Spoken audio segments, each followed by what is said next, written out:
What up everyone, Emroy here. You're watching Emroy TV, the place to be to learn strategies on living your highest potential through the mind, body, and spirit, all while having fun. And today we're going to be talking about the art of Arete, the act of living out your highest potential from moment to moment to moment.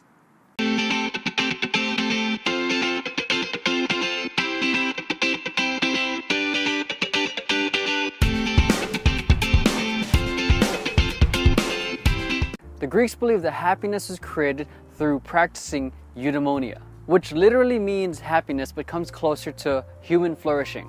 In a previous video, I talked about the deeper meaning of happiness and how it's a choice and how you can practice it through Eudaimonia.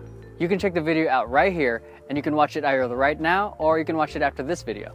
The Greeks also believed that in order to live in Eudaimonia, we had to practice Arete, which literally means excellence or virtue, but comes closer to acting out one's highest potential from moment to moment to moment.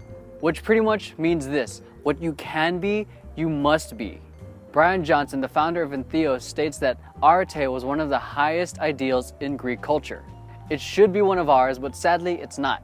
You hear me say this at the end of all my videos, that from moment to moment we all have the choice to choose and be our highest potential. The thing that makes us unique compared to any living creature in this earth is that we have the ability to say no, even to ourselves. Fact is that there's things that we truly love and things that we're truly passionate about. But sadly, we don't prioritize those kind of things. Instead, we're focused more on achievements, accolades, 401ks, how much money you're gonna make on the next paycheck, more hours for work. I believe that we're at a turning point where a lot of people are actually going out and chasing after their dreams. But even though the amount of people actually going out and chasing the dreams is still small, there's a lot more people going after it now compared to when I was a little kid, because there's so much possibility that's starting to come out now. So what does highest potential exactly mean? We all have our own higher calling that's highly individualized for us, meaning my journey is different from your journey and your journey is different from everyone else. There's no way you can compare it.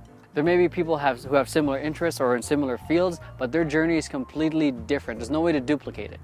In Robert Greene's Mastery, he states that there are these natural inclinations that we were drawn to when we were little kids. These natural inclinations were things we were naturally good at and things we enjoyed. But eventually, as we got older, we put them in the back burner because we were told that it's not realistic and we had to conform to those ideals of what a successful adult was supposed to be. These natural inclinations could be so much as helping people, going to the backyard and looking at bugs, or singing karaoke in front of your parents. But just because you like helping people doesn't automatically mean you're going to become an EMT or a doctor. Those are one of the many ways that you can go out and help people. Ultimately, if we choose to follow our inclinations, the things we love to do, we're going to find something that's tailor-made for us. It sounds crazy, but how many success stories have we heard of people who had nothing and created something and became successful? Yes, there are a lot of people who fail, but I believe that life has a way of filtering out the people who truly deserve it. They're called hardships and challenges. And at the end of the day, it's either us to say yes, step up to the challenge and face it, or just say no to ourselves. So in a nutshell, our highest potential is what brings the best of us, me and you, out into the world. It's what excites us and what makes us feel alive. It's when our light is truly shining. And let me tell you, your light will always be challenged. Remember, for every light there is a shadow. Our ego is always going to be there to try to bring us back into the shadow, away from our light. And it's funny how life tries to hint at us to get up off our butts and do something that we were meant to do. First as a silver platter, giving you hints in what you're supposed to do. But eventually it comes down at you like a hammer, telling you it's time to step up, to go beyond the comfort zone. And those who don't and choose to still operate from their own shadow or ego will never really see how bright their light truly shines.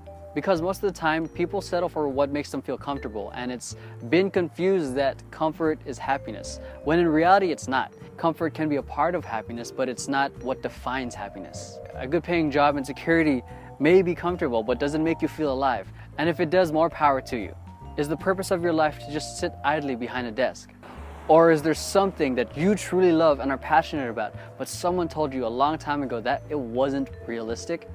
I believe that we're all destined for more than what we think. There's a quote goes, "When man plans, God laughs." So how do you know when to use your gifts? The answer is easy, all the time.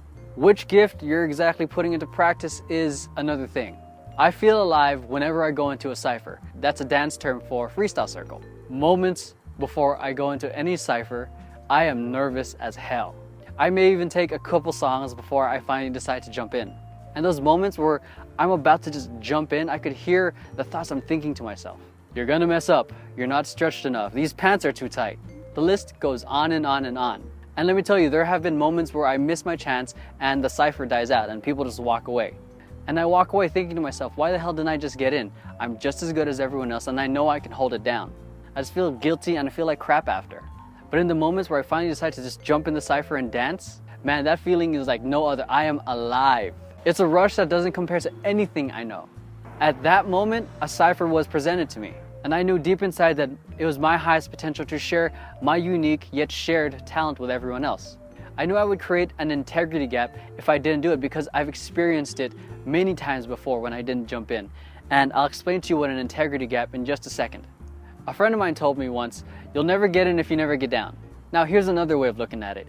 While your highest potential does mean your unique gifts and talents, you also have other gifts that you can contribute to everyone, like the gift of sight, gift of listening, gift of friendship, gift of love. These are the small gifts that we tend to forget about.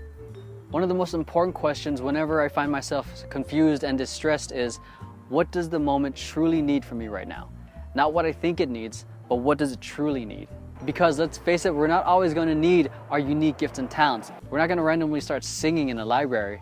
At that point, you're just operating from ego, trying to make yourself look good. If the moment truly needs you to be a good listener and a good friend and not judge, that is your highest potential at that very moment. So what happens when you don't act out on your highest potential? Here's a great example that I learned from Brian Johnson from Entheos, as I mentioned earlier, called the integrity gap. Let's say that there's a bar set up right here. That's the potential that we're capable of from moment to moment. And this bar down here is what we actually do. When we choose not to act on our higher potential, we create something called the integrity gap, which leaves room for regret, self-beat up, anger, sadness, depression, and all the nasty, icky feelings that come with it. The only way to close the gap is to act your highest potential. These are moments when we say to ourselves, man, I wish I could have done that differently. Any good friend would tell you, why didn't you? You have unlimited potential just like everyone else, and you can do and become whatever you want to be. We have the same 24 hours as Benjamin Franklin, Martin Luther King, Oprah, Gandhi. Why not become great? So before I go, I want to ask the question, if anything were possible, what would you do? If money weren't an issue, if your job was an issue, if anything was possible, what would you do? Make sure you head on over to the blog and share your wisdom. I would love to hear it. And while you're over there, make sure you subscribe to the free newsletter so I can hook you guys up with insight and more beyond Emerald TV. And if you enjoyed this video, make sure you hit like, subscribe to the channel, and share this with a friend who you think might benefit from it. And remember, we're all called to greatness, whether it's the lowest point in our lives or the highest point in our lives. From moment to moment, we all have the choice to be our highest potential, to be our higher selves. At the end of the day, it's up to us to choose. Thank you guys for watching Emerald TV, and I'll catch you guys next time. But sadly, we don't prioritize. But sadly, those are in the back burner. We don't prioritize. But sadly, we don't prioritize those kind of things.